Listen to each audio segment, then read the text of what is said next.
My ex finally revealed something to me that was very disturbing. So while we were together, he hated when I wore makeup.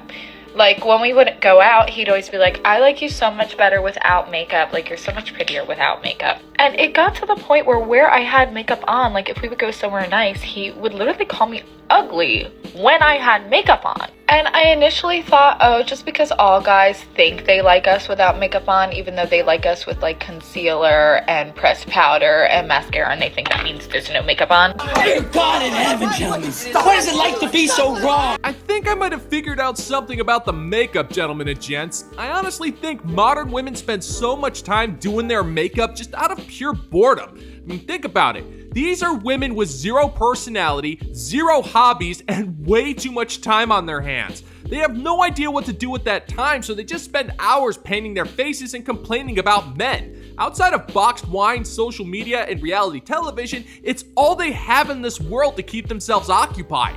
So if a man openly tells her that he prefers a woman who doesn't need to wear hundreds of dollars worth of makeup products, she just assumes he doesn't know what he's talking about. Because if she gets rid of the makeup to please this man, then she'll be even more bored than she currently is. Which explains why she thinks men are so stupid that we can't tell when a woman is wearing makeup or not. Trust me, sister, we can tell. It's not that hard when you make it so blatantly obvious. But I am friends with a mutual between him and I. I haven't spoken to him in months and months since I started dating my now current boyfriend. But I just got a nice little message from one of his supposed friends. And this is because of the hater video that I posted, so she decided to chime in. I love that, by the way. And I don't know if it's true, but she told me that they were out the one night and she had lipstick on. And he commented that he used to tell me that he hated when I had red lips or eyelashes on because I usually would get a lot more attention from the men there. Congratulations!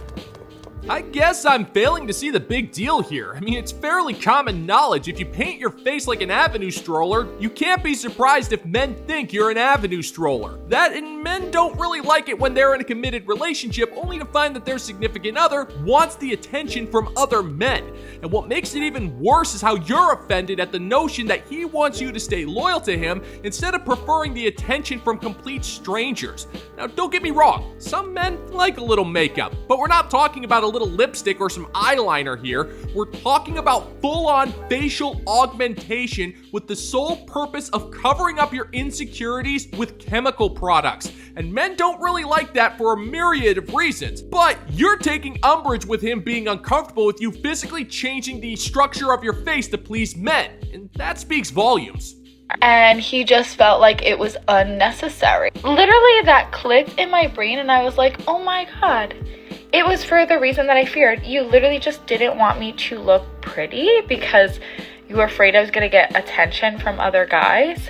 Meanwhile, this guy cheated on me. Like, he was the cheater. So I guess in his mind, he just wanted to suppress me in any way. This man literally hated me. I don't even know why we dated. He hated everything about me, but I always felt like he was really just in competition with me in this weird way. Man, you are one pathetic loser.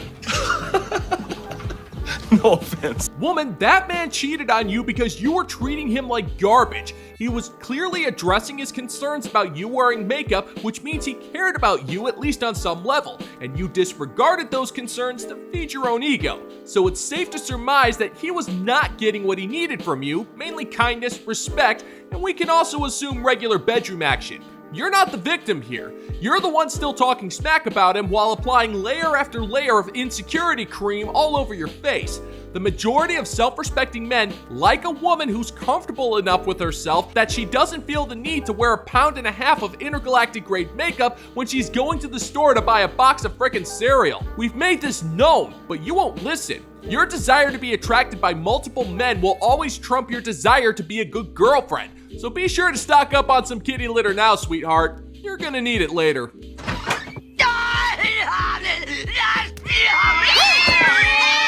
You know how incels are obsessed with the notion of Chads and Tyrones, and they think that if a guy is 6 foot and super good looking, women will do anything to be with him, no matter how terrible he is as a person. Well, a guy on Twitter has basically proved their point. As an experiment, he made a profile on one of the dating apps using these really attractive guys' photos, and he wrote in the bio, "I have a criminal record for beating a woman, but we all have a past." And this is the photo that he chose to use, just some super good looking, generic Chad type guy. This is just so shocking. I mean, I must just be so monumentally naive. You are. I don't know, that seems like a lot of work just to prove a point that's fairly obvious. We already have tons of evidence that modern women will throw themselves at a felon if she thinks he's attractive. But what I find interesting is that these women will deny the basic obvious truth by immediately insulting us by using the lazy blanket insult known as incel to try to prove us wrong. We're not obsessed with Chad, Tyrone, Raphael, Chang, Wang, Takeda, or Roscoe because we couldn't care less. We only point him out because these are the men you truly obsess over. You honestly think that these men represent the average ideal for men everywhere, and every other man simply doesn't exist. And instead of having a basic rational conversation with us to try to prove us wrong, you immediately resort to trying to denigrate our character with lies and insults, which just proves us right the whole time.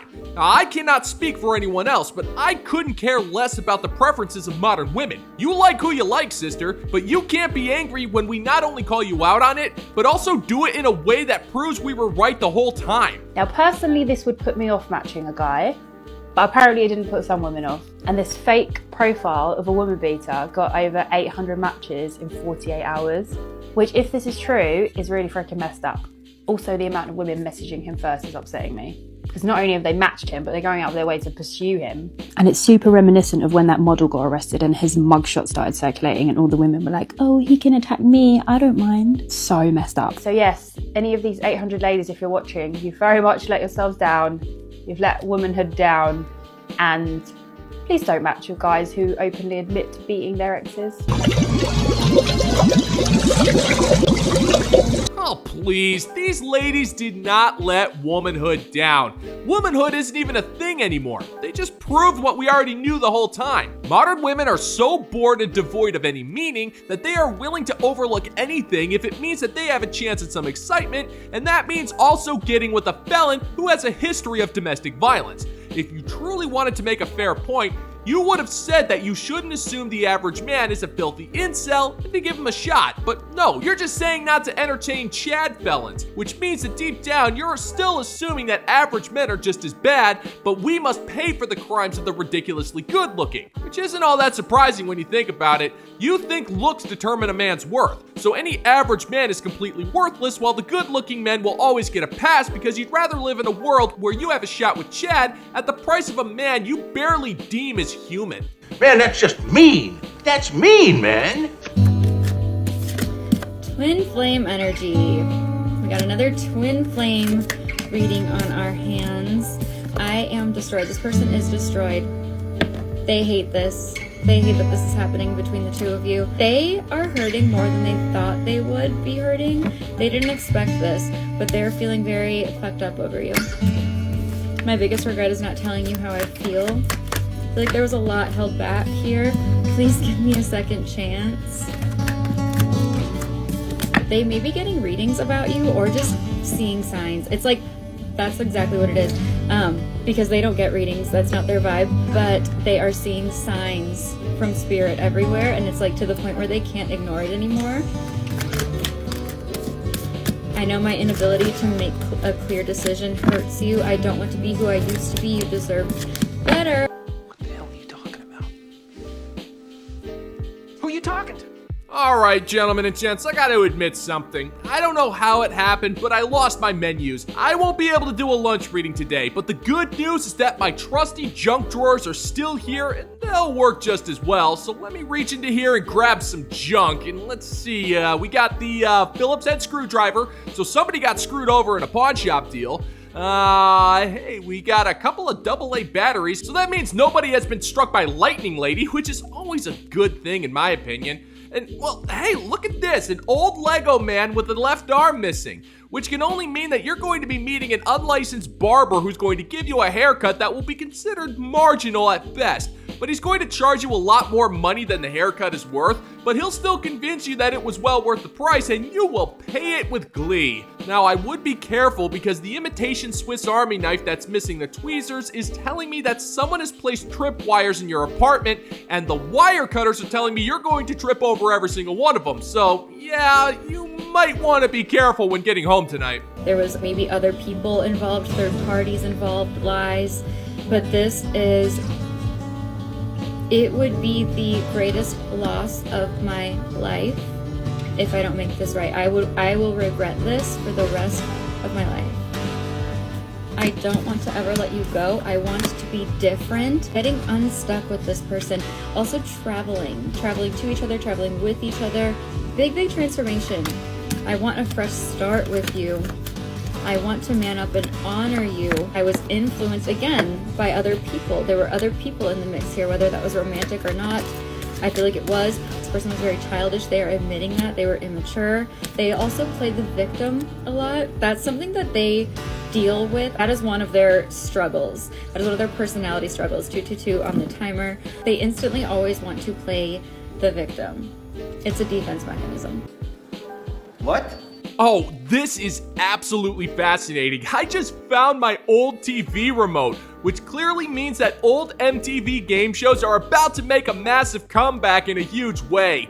Now, depending whether or not Pluto is in retrograde, this is either a good thing or a sign of Armageddon. But we also got... Hey, look at this. It's an autographed photo of Brad Garrett. I could have sworn I framed this thing. You know, funny story, I can't even remember where I got this. So that means your dog's going to get amnesia. I mean, don't worry, he never really knew you to begin with, so I don't think it's going to change your life at all. But I would be a little concerned about the book of matches from the Sleepwell Motel out of Omaha, Nebraska. It's a clear indicator that you're in for a case of 2 a.m. heartburn, which will prevent you from sleeping and all but guarantee that you'll botch up that big business meeting you've been constantly bragging about. And if we combine this with the broken USB flash drive, somebody is going to be taking an unflattering photo of you mid-meltdown and they're going to turn it into a meme. So yeah, stay away from anyone with a camera, sister, especially yourself. Is it true? I heard you're talking to someone else. Please tell me it isn't. I can't take this anymore. I can't take this anymore is what I just heard.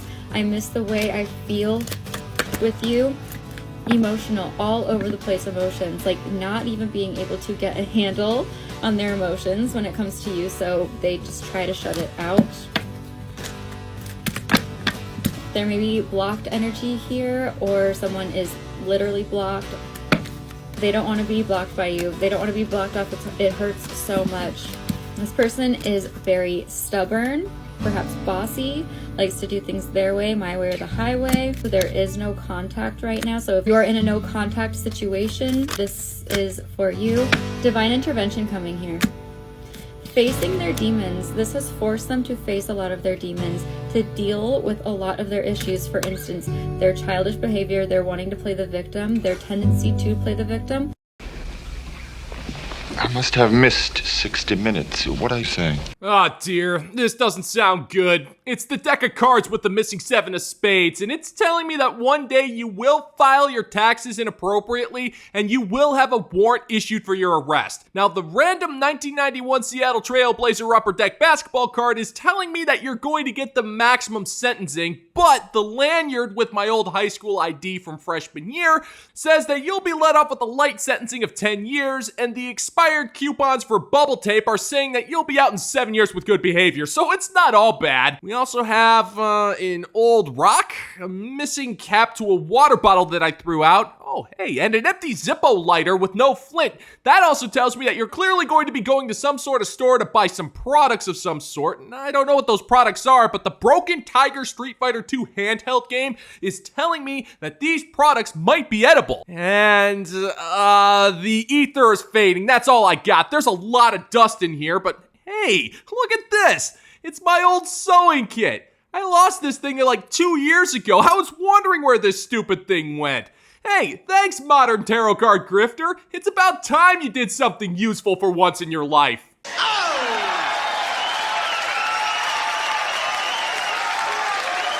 And of course, no episode would be complete without a special thank you to the members of the Bounty Board for helping to make today's episode of reality. Thank you so much for your support, gentlemen and gents. It is deeply appreciated. All hail! And if you're interested in helping to support the channel, check out the Bounty Board over on Patreon, where you can get access to exclusive content, personalized shout out, and a permanent producer credit for the low price of $5 a month. It's a great way to help a guy out and support the channel. And of course, you can also support the channel by leaving comments, subscribing if you're new here, double checking your subscription to make sure your sub is still active, and sharing this video, because there is more than one way to give the good old-fashioned middle finger to the YouTube algorithm. Thank you for checking out the new video, gentlemen and gents, and until next time, peace out, homies.